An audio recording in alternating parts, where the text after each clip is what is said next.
Hollinwell is a beautiful course. Really, really beautiful golf course.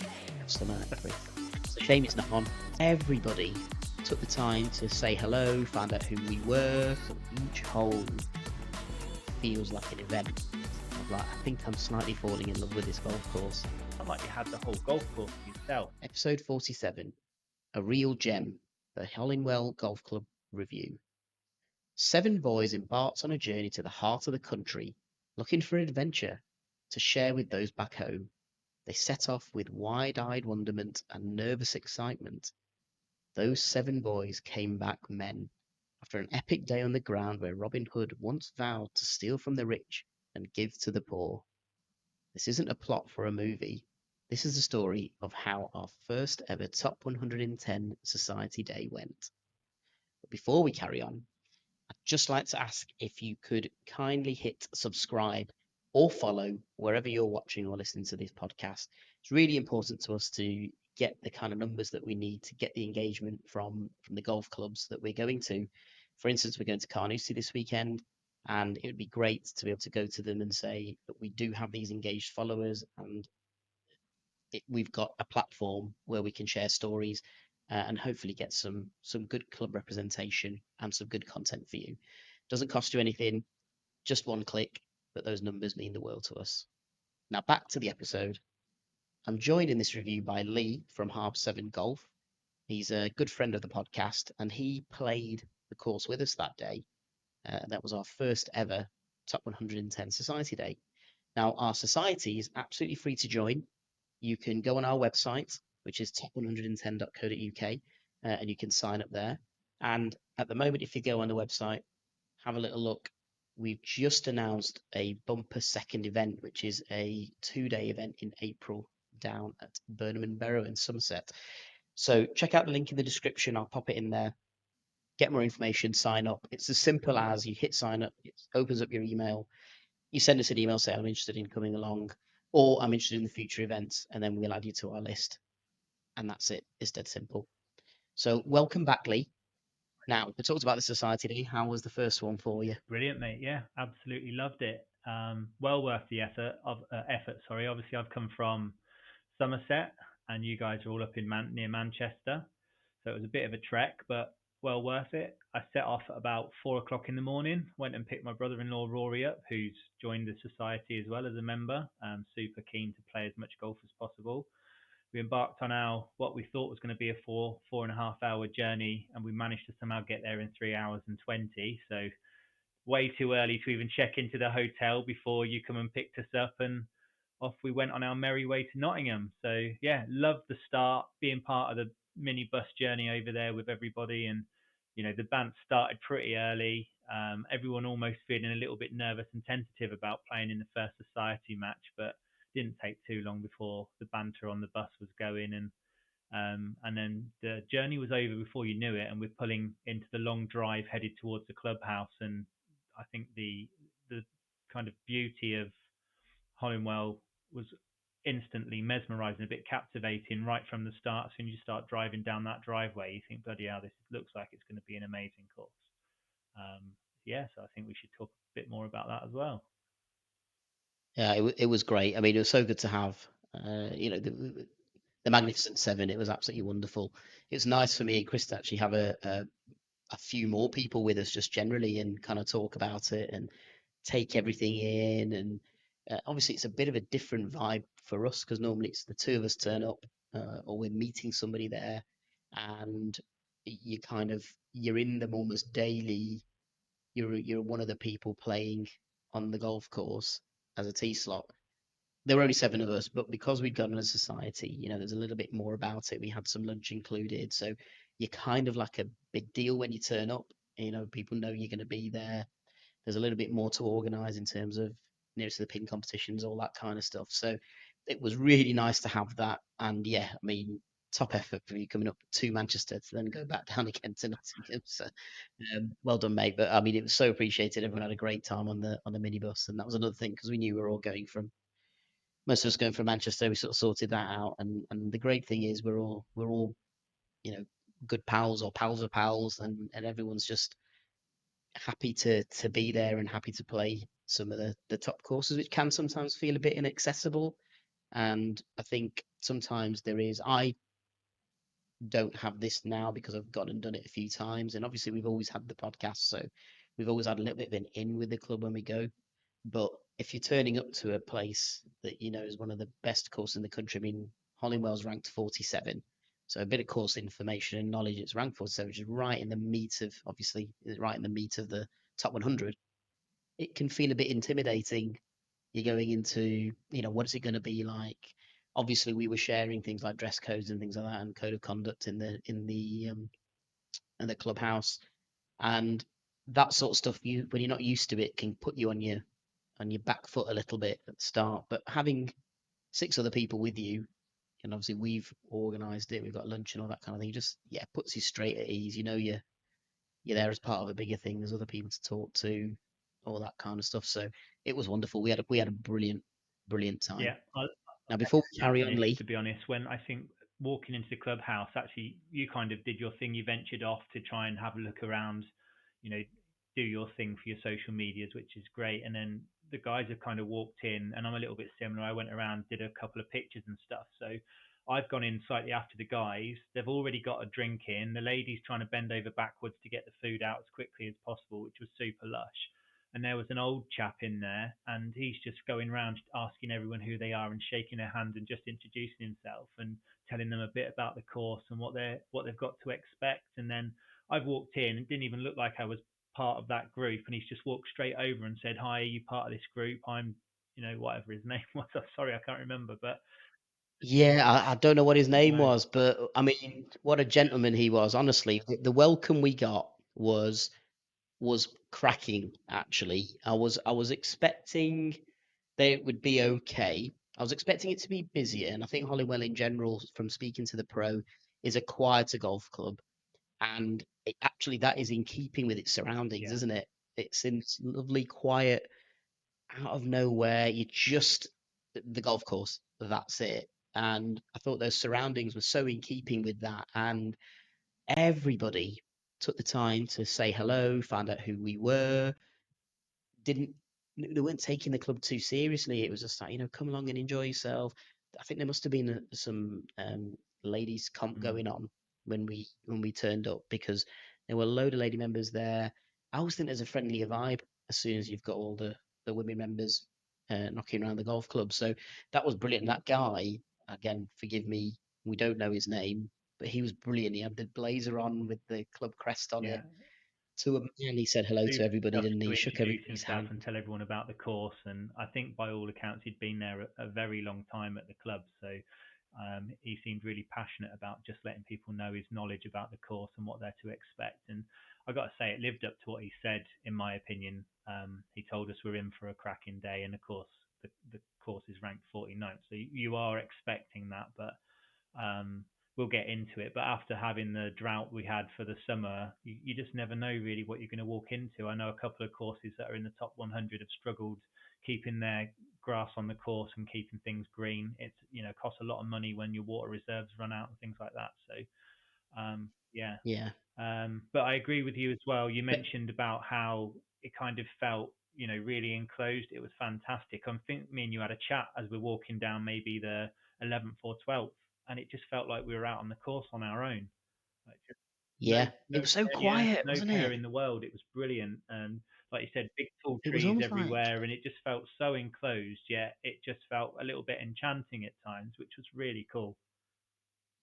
yeah, I think enchanting's a really, really good word, Lee. I remember Alex in the preview, and if you haven't watched the preview, please go back and watch it. It's well worth doing. Alex is another top 100, and it's always good to chat with him. But he kept trying to describe the course as being in a bowl, and I think he was sort of struggling to describe that. But when we got there, it all totally made sense. It is in a bowl. It's just kind of like, which is weird to say you're in this forest, and then I think it starts with a drive, doesn't it? So you kind of head down this driveway, you sort of turn off the main road, and then you're just driving, dead long straight road, and then all of a sudden it banks right, and then you dip down, and then you're down the one side of this bowl, and right ahead of you is the Yeah, clubhouse, which is beautiful, by the way. It just like sticks out there. It's not like a sore thumb at all. It obviously doesn't blend into the background. We're in a forest and it's a building, but it's a classic design building, and it just sits proudly, I think. And I think that puts you in a good mood about your Yeah, round yeah. straight And away. while we were in there, Straight it's got away. massive pane glass windows, and you're just overlooking the 18th hole, watching people come into the clubhouse on the 18th. And we're all stood there, just like with pure excitement, going, watching people come in, thinking, where do you want to place the ball when you're coming down the 18th fairway? And we're watching a lot of people's ball get collected just short left, so everyone's going right. I'm going to go longer right, and planning Yeah. out what they're going to do. Yeah. And there was a That's bunker right. there. Yeah, very, very good. Yeah, I mean, it was just a beautiful, beautiful setting for playing golf. And actually, one of the things that you'll get when you sort of turn up, and it is a very tranquil place. So you kind of, we all got out the minibus, and there's seven of us. Probably outnumbered the number of people that were in the clubhouse, including the staff at Yeah, that time, didn't we? When we all sort of picked up, and immediately you just go, all right, everyone, just be a bit quieter. Let's sort of see where we are. But you've got this clubhouse, and then next to it you've got a building that's a matching design, but it's where the pro shop is, and the pros. So I think his name was David, lovely gentleman, really really helpful. And behind that you've got the driving range. Behind Next to the driving range you've got the sort of chipping area. You've got a little putting green as well next to the tee, or in the front of the clubhouse I should yeah. say. So just everything's really close by. You don't have to walk miles away. It's obviously well designed and well thought out. And again, just puts you in a nice, relaxing frame of mind to go and have a good round of golf. In fact, not even a good round of golf, a great round of Yeah, golf. and I think as well, David was really helpful rather than make us feel like, I know you're here as a society and it's all about your podcast and your social media as well. Like, he didn't make us feel bad about any of that. In fact, he was like, if there's anything I can do to help, like I can put you with some good backdrops and get some good pictures of you guys all together and that sort of stuff. He was super helpful. So, again, It was like great. I know it was quiet, but they just, in as far as that goes, they went slightly over and above what you would expect from any golf course. They were literally trying to do Yeah, anything they could to help and support our day, which was really cool. yeah, they were, and it was just so refreshing to for them to almost just go, I mean, you're almost better than a member for the day. You're our guest Super for the day. important. Yeah. It's even better, isn't it? You're really important to us, and yeah, it was lovely. And the clubhouse itself, it was so nice and traditional inside. Uh, it had loads of memorabilia and stuff on the wall, and obviously we talked in the preview about Brian Waits, who played in the Ryder Cup, who's the professional there, and they've got a great display. Like, head to our website, we've done the blog and got the pictures up. A good, lovely display, and even that we were playing on it on Friday of the Ryder Cup, and we were excited about that anyway. And then you sort of get in there and you see a bag from the That's cool. 70s or 80s with the Ryder Cup logo on it. It was just full excitement, Yeah. wasn't it? It was great. So it was, yeah, cracking. And then, yeah, David was amazing setting us off. Took all our pictures, all that kind of. We got some signage and all this sort of marquee. So it was great, and you could see all these backdrops. Now, one of the things that we noticed when we were pulling up to the first tee was, and you sort of touched upon it a little bit earlier, Lee, was that we noticed a sign saying that preferred lies was in place. So for the uninitiated, preferred lies is colloquially known as lift clean in place.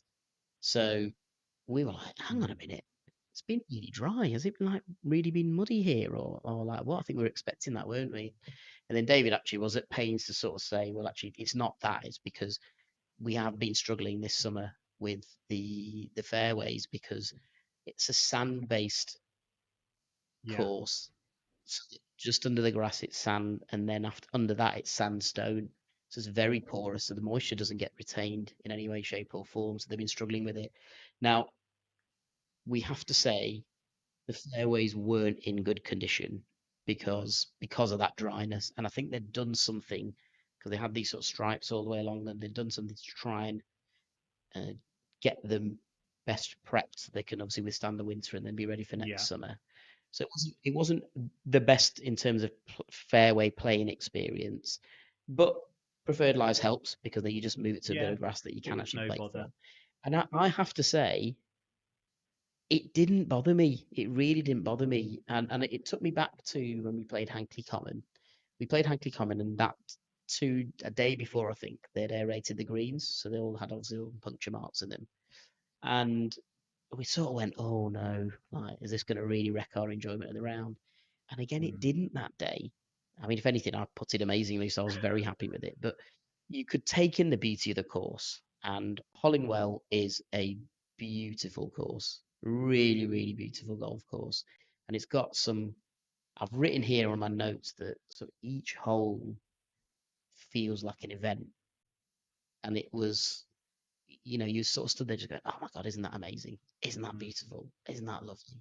And I can't say that about the first hole, and I've got to agree with Alex in the preview. He said he didn't understand where the first hole fit into the whole course, and actually, that's right. It's almost like you had the first one, and that doesn't set you up for what then 2 to 18 are like. Agreed. Agreed. And there was with a hole that was Yeah. like that. It was weird. We holed Like out, there didn't we? was And as we were nothing to it. walking off, I said to you, I hope that's as easy as it gets, and it's like lulling us into a false sense of security, and then it goes, here's the Yeah, rest of the course, bam. Because I just yeah, thought for a course that's ranked so highly in the top 100, I didn't expect there to be any easy holes on the course. But for the first one to be like that, I was a little bit nervous, thinking I have seen the 18th and it looks spectacular, but that was I yeah. was expecting something a little bit more dramatic for an opening hole, and then you kind of hit two, three, four, and you're like, all right, pretty, Yeah, and pretty, it's just elevation changes yeah, everywhere. You're either teeing up high or you're teeing up low and you're going rising up a hill or whatever. They've used the land incredibly yeah, well. And then, I mean, the whole number one thing is just kind of eating away at me. So I went back and then friend of the podcast, Bernard Darwin, we've talked about him quite a lot. And Chris bought me the book for Christmas, and it's interesting reading the book that about Hollinwell, and it's kind of made me reassess a lot of the stuff that he said. So in the book, he says it's a magnificent opening hole.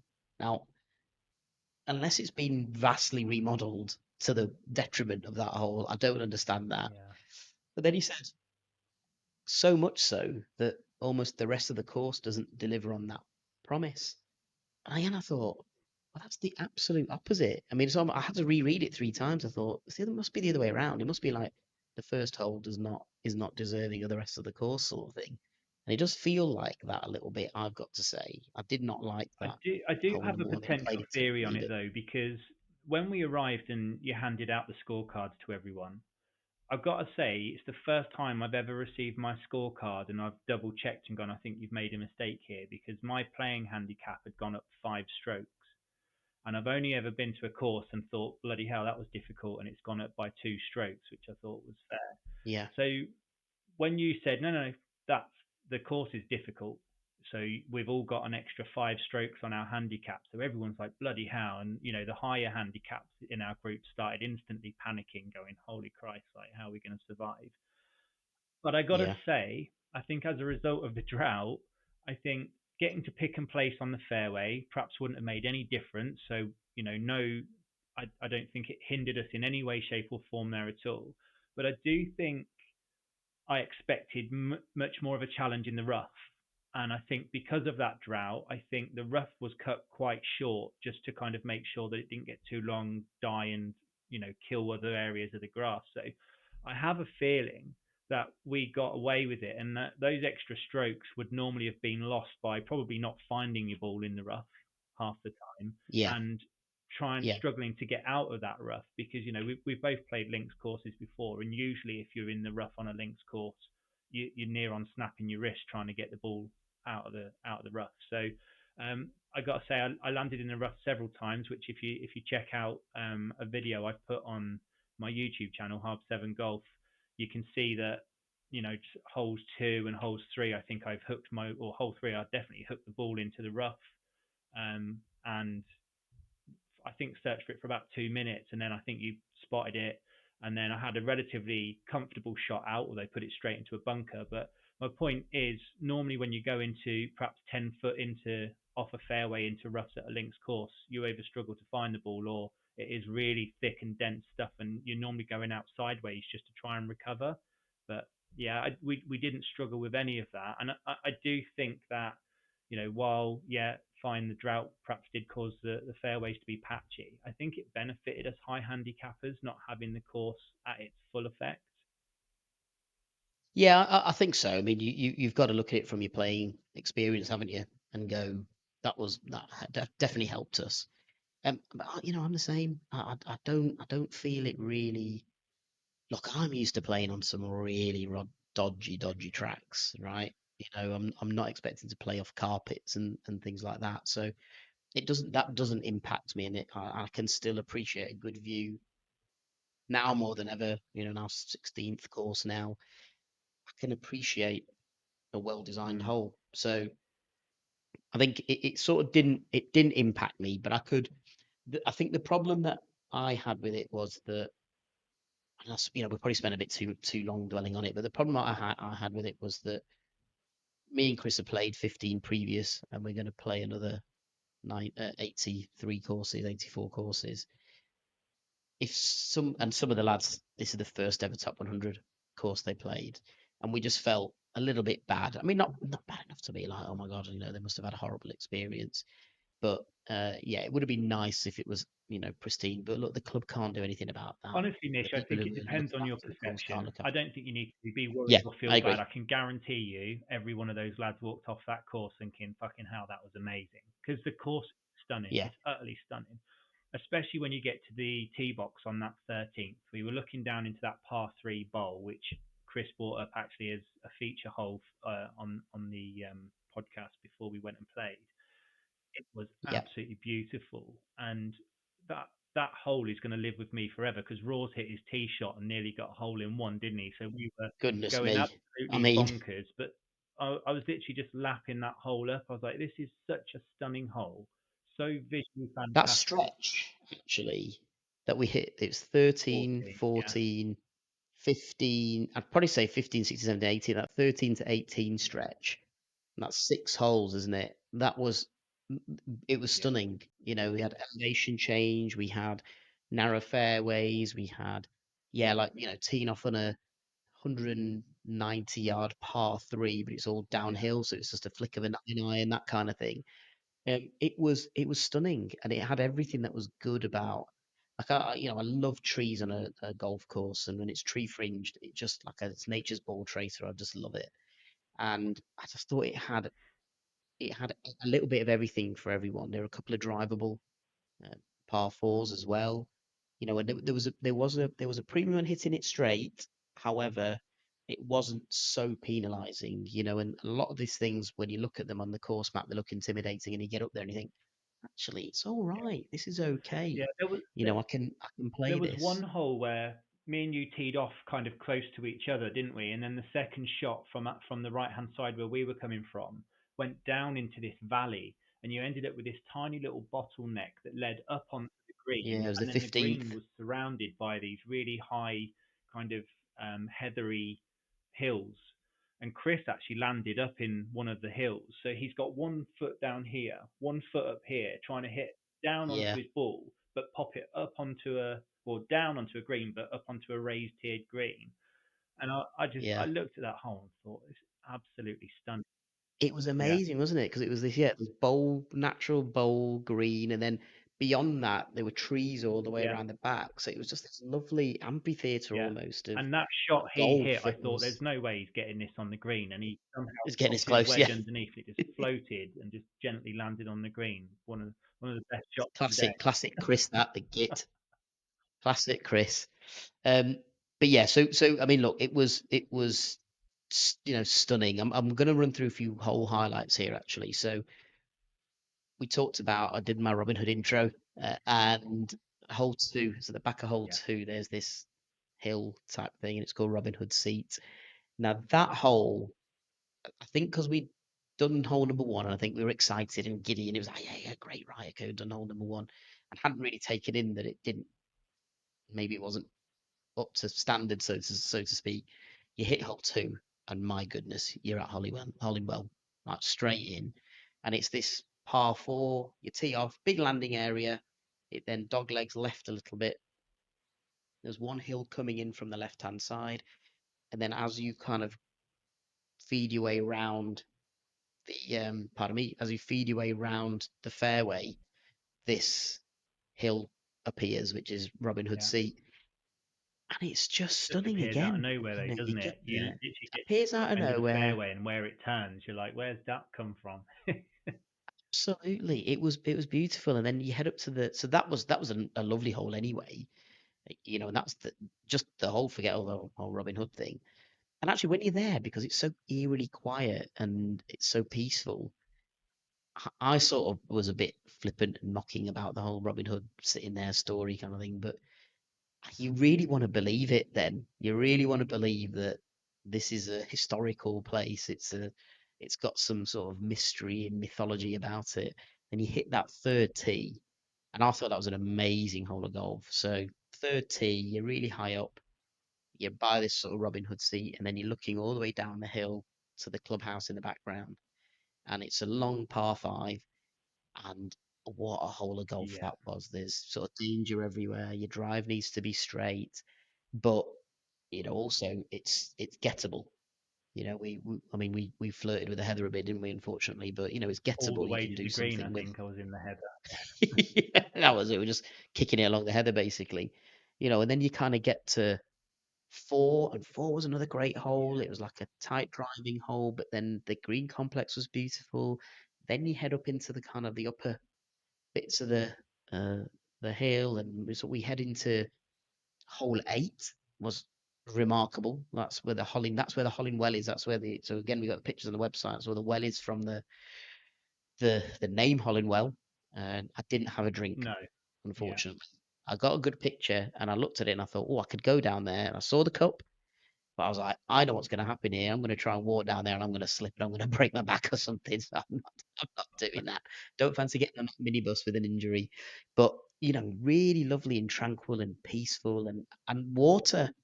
I've been on so many of these courses now and we've seen hardly any water. Hardly any water. I think the most probably was at Trump.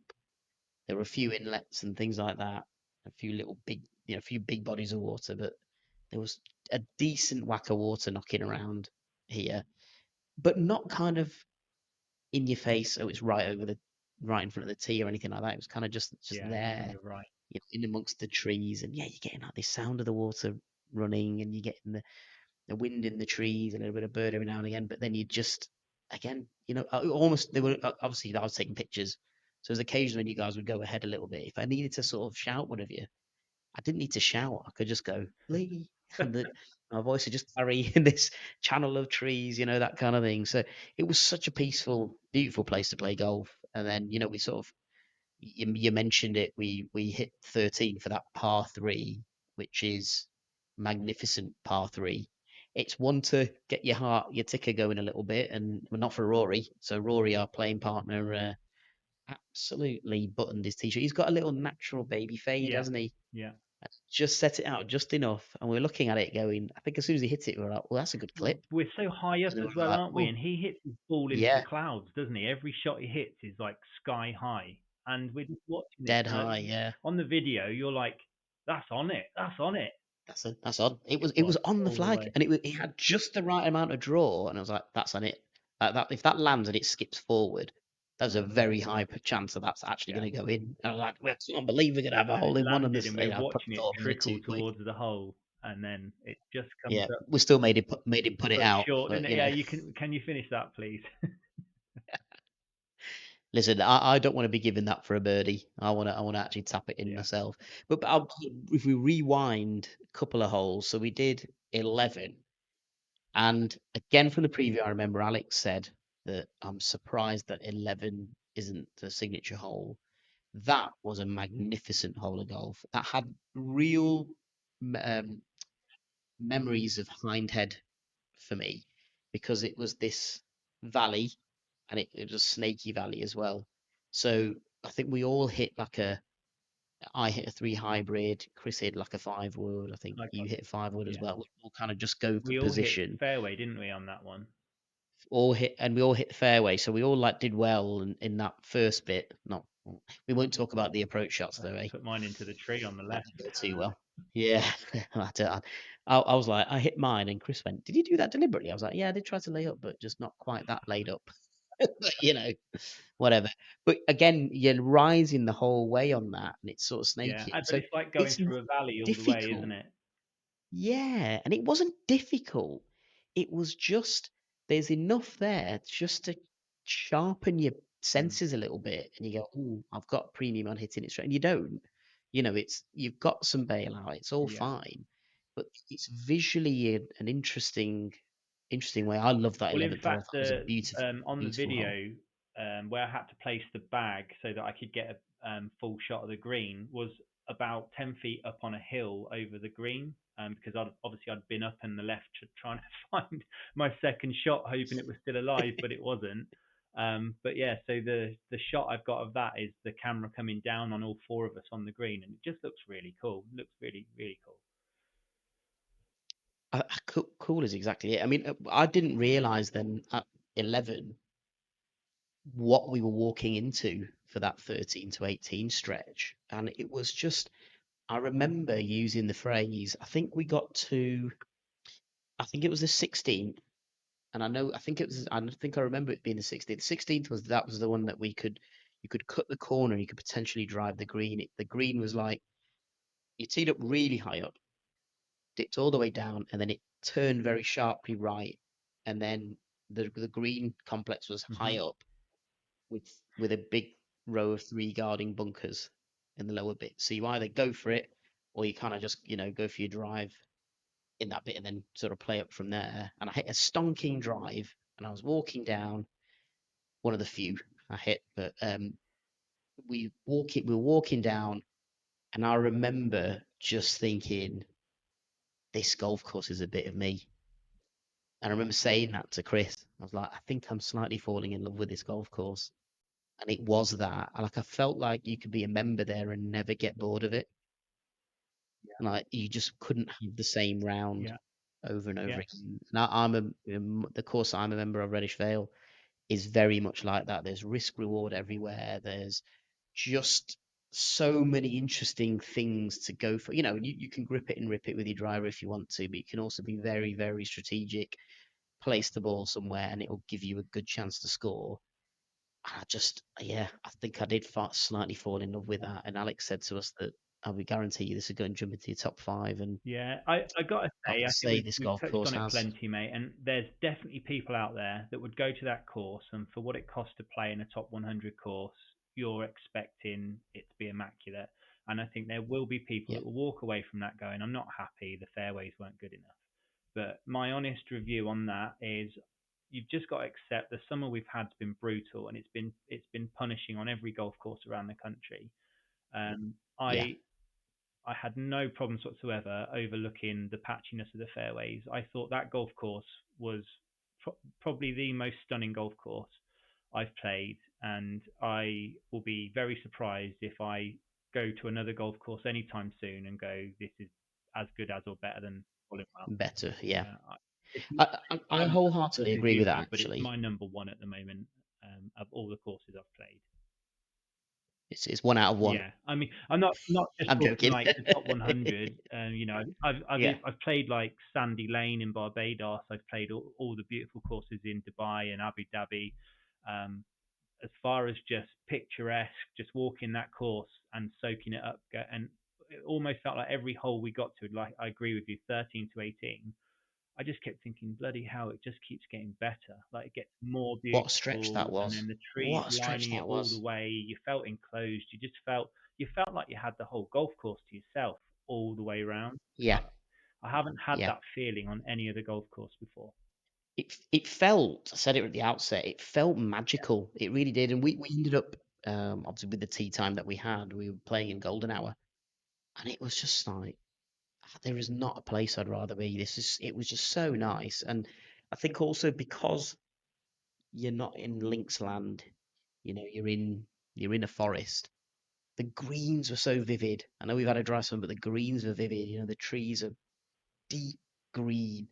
The balls, I keep saying it, but you can see the ball against it and all that kind of stuff. And I think that made for a really visceral experience when I was playing golf Yeah, there. It was like, you know, almost like the greens were too green. It was like spray painted green. It was like the darkness of the water was like really it's popping, and I think it's because of the light at the time and all that kind of thing, and just it's so peaceful. Yeah, Like it was a magical experience for me. It really has jumped into my top five, if not top three potentially. So it'd be interesting to see how we sort of get on. But I feel like we should give this golf hole its due deference. I think we had this whole stretch 13 to 18, and I feel like it builds to the 18th. So the 17th is again it's a big wide. I didn't make it look like this, but big wide landing space to put your tee shot. And then again, it's another one of these amphitheater-ish type greens, fringed by tree, and it's you kind of finish there, and that's a magnificent hole anyway. And then you head up towards the 18th tee, and you've not really you could look over, but you haven't really looked over at this point, and you head over towards the 18th tee, and you just sort of go, I can see that clubhouse, and I'm on the tee, and it's this hole that's just all the way downhill, taking you home. yeah. What a stunning hole of It is. golf that But you was! stand on that tee box as Absolutely stunning. well, and it opens back up, doesn't it? So you've got like the third hole coming in off your right up by the green.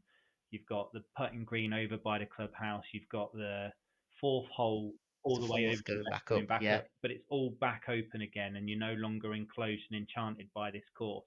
And now you're faced with this yeah. daunting 18, like you said, all the way downhill, and so cleverly placed bunkers. I was like, even if I go with my iron that would normally be this is my fairway finder, it's going to get trapped. So I thought, sod it, I'm going to go driver and I'm going to try and clear that bunker. But of course, my drive went ping straight into the 260 bunker. So brilliant. Well, I mean, it was identified by Jim as the signature hole, so it was a signature hole challenge for us. And then also we'd asked David, the professional, to sort of tell us where we should do our longest drive. And he said, you know what, do it on 18 because it's downhill first off, so you get a bit of distance, but it's a magnificent tee Mm. shot. So it's a good one to sort of go for. And I sort of went, oh, I'm not sure. We should do that on the 18th because everyone's shattered by hole 18. Who's going to go for longest drive? But I'm so glad he did that because I think it made an event for everybody, didn't it? Yeah, That last yeah. drive. I mean, look, yours truly, I bombed it 300 Best yards drive of straight the down the day. middle. I mean, it went about as middle as it can get on that fairway. And then, just I scooped the longest drive prize, all that kind of thing. But it was, again, lovely just watching, like, you hit your drive and it's just straight. You can just see this ball all the way down. You see it down, landing, all that kind of stuff. And it's a magnificent hole of golf. Water on the left. You got bunkers on the right. You got the road going back up. I think Chris nearly hit a car with his Yeah, it's drive. brilliant. The Couldn't really only shout car forward to around a for car, about could you? 5 miles, and Chris's ball was making a Yeah. beeline for it. Yeah. No, I think we got it on video. We're like, oh god, he's gonna hit the car, isn't Yeah, he? hell of a Oh drive as dear. well. If he'd have just Just put a bit of draw on it, that was going for miles. But it was a big one. It was a big one, but it didn't count in the end because it didn't stick on the right, fairway, and I won that. But yeah, got a wonderful finishing hole. Really, and it's such a contrast to the first hole. You start off with this one, and I kind of almost appreciated the last hole a bit more because of that. I was like, what a way to finish at Hollinwell and remember. Now, I think we will get to scores and things in a minute, but you will all notice, eagle-eyed amongst you will notice that my partner in crime, Chris, isn't actually here. So he wasn't available to help us with the review today, but in true press style, I managed to get a statement from him, which I'm going to try and read and not get any words wrong. So I'm going to read it as it is. So this is from Chris. I'd not done the preview for this one, so I was going in slightly blind. But what an entrance! Possibly the best driveway we've seen so far, albeit slightly diminished by the view from the minibus, who was looking straight at me, unfortunately. Felt more like a stately home rather than a golf course entrance. It was a very different vibe from most of the courses we've seen so far, which have been busy sausage factories. By comparison, it was the quietest place I've ever been, and I'm from Cumbria. The first was an interesting start, and I was worried it was giving me Cruden Bay vibes. So, just for context, Chris hated Cruden Bay. He just said wasn't up to standard. Couldn't see how it was number 23 on the rankings, all this kind of stuff. So I can imagine if he was getting that vibe straight away, which maybe we all weren't, but certainly in hindsight now, number one wasn't.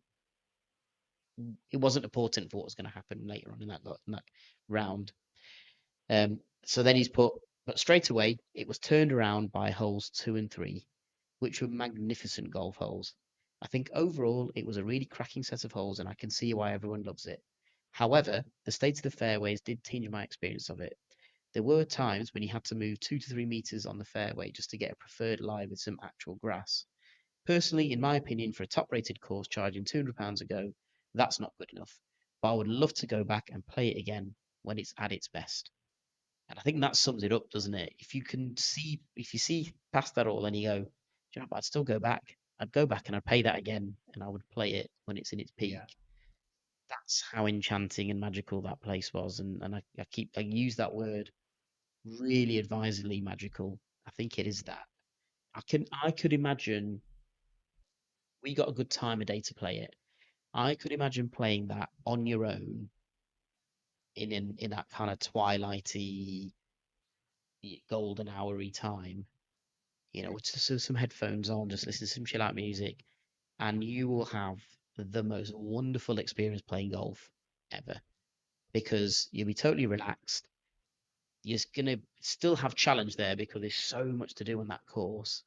It would just be Yeah. amazing. Agreed. It'd be so Agreed. good. What a great course they've Yeah. created. What a great Yeah. course. And it feels like the people who are running it, they're good guardians of that course as well and good guardians of that club. And I hope that we came on a Friday afternoon. I must admit I was expecting it to be a bit busier, and I hope that's not a general trend there of it's becoming less Mm. busy.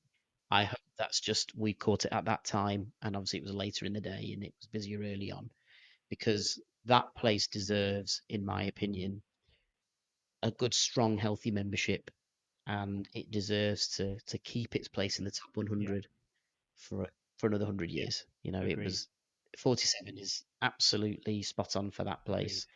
I'll probably, and I think that's because there's a load of other things at play with the top 100. As a 16, it probably has jumped into my top five. I really loved playing that golf course. I really did. I can't say I played particularly well, but didn't play particularly badly either. It was just everywhere I went. I was just, this is a great place to play golf, and that's what we do That's it it. for. Yeah. No, completely agree, mate. I That's don't all we really do have it for. anything more to add than that. I think we have waxed lyrical about this course to a point where We have. we don't want to make it sound a bit OTT. I just agree. I just agree with you. Like everything you've said, I'm totally on board with that, Yeah, mate. I hope it yeah, stays that's in the it. What 100. a terrible place. Now we should give everyone a few scores. So we obviously went on the society day, and we had a few society challenges. So you might have picked up. If you haven't, I will reiterate. I won the longest drive on the 18th, which is a really, really tight uh, drive. So it went dead straight. It was caught on film. You'll be able to see it on the signature hole challenge video. I also won the signature hole challenge, which was obviously the lowest net scores. Chris had a little bit of a mare on that one. So I got a net 4, he got a net 5. So it's another win for me. The nearest to the pin was on the fifth hole, the par 3. It's a shame it wasn't on the 13th because my goodness, what a shot to get that. But it was still the same man who won the nearest to the pin. That was Rory. So I believe he won it because he was the only one out of 7 of us to hit the Correct. green and stick Yeah. it on the pin. So default, always take that. So well done, Rory. You deserve it anyway, mate, for that tee shot on 13. That was magnificent. Then we had our side bet with Jim, which was the net score. So unusually for a lot of golf courses, there were only 3 par 5s on this golf course, and it was the net lowest score over those 3 par 5s. So the first hole, par 5, was the fourth, which was downhill back towards the Third. third, Yeah. sorry, Third. downhill towards the clubhouse. So myself and Chris both got a net 6. So we're all square at that point. The second par five was, I believe, the Yeah, sixth. correct. Oh, that's the sixth Yeah, hole. Yeah. So that was just basically long and straight. I think that hole, but you had a few humps to negotiate. So I got a net six. Chris got a net seven. So you would have had a shot on that, and then yeah, so didn't do too well. So I'm ahead there by a stroke. And then the third par five was, 17.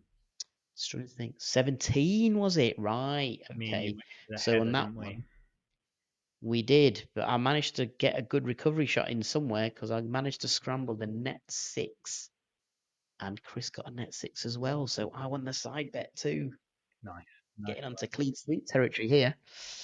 So that was a side bet, and then just our sort of score totals. We've not really done this before, but I've started kind of logging now what we sort of get. So um, the gross totals. This is the only thing that Chris beat me on. He got shot at 94, I shot at 99. And I think I remember saying in the minibus on the way over, if I break Yeah, 100, I'll be happy. So uh, just because I was expecting it to be a very tough course, and which it was, but a beautifully tough course.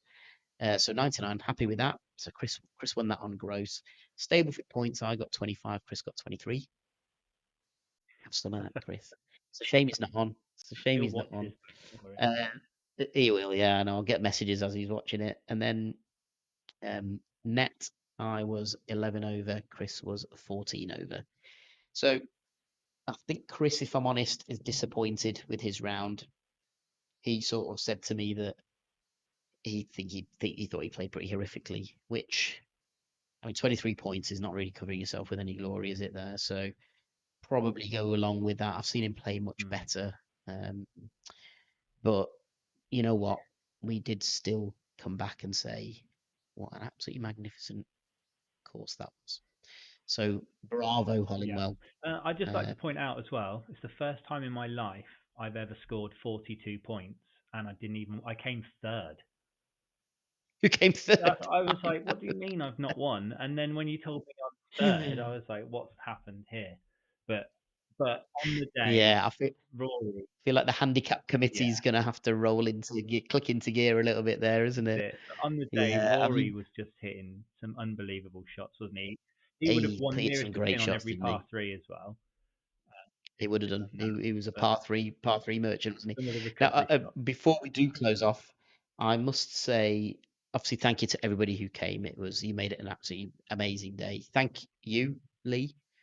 You have been a good sidekick for our podcast anyway, and then you did us the honors by filming it all, and I was having a bit of a meltdown with my camera, so thank you very much. I really No appreciate it. worries.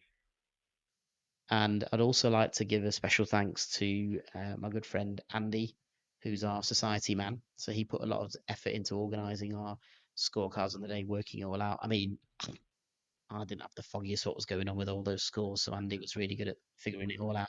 He got some great prizes. We had some wine in there. He organised the minibus for us all. For my longest drive, I ended up winning a cap and with Daddy Cool written on it and all that kind of thing. I mean, brilliant. So well organised and unexpected for Andy. Actually, he's usually pretty useless at these things, but he did a He did. cracking job. So publicly, Andy, thank you. You were an absolute legend.